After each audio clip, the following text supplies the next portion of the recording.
Well, the details are actually highly specific. Sudanese military intelligence alleges that 4 separate, highly sophisticated drone strikes targeted Khartoum International Airport and strategic sites over in Omdurman. And where do they say these originated? They claim they were launched directly from Bahir Dar Airport in northern Ethiopia.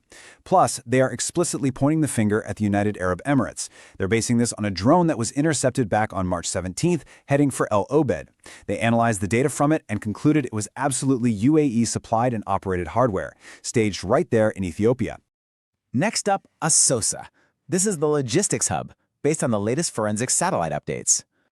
Now, to move beyond all the political finger-pointing and understand how this military hardware is actually moving on the ground, we've got to look at the physical blue carrier route. The Yale Humanitarian Research Lab pulled together 5 months of satellite data from November 2025 straight through to April 2026. It reveals a very clear 3-step logistical pipeline across the Horn. Step 1, you have blue car carriers leaving the UAE-run port of Berbera in Somaliland.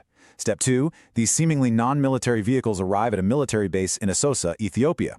And Step 3, they are finally deployed to Rapid Support Forces or RSF units near Kamuk in Sudan's Blue Nile state. Let's zoom in on what Yale HRL found at that Step 2 location in Asosa, because it's wild. The imagery confirms that Asosa isn't just some casual transit point.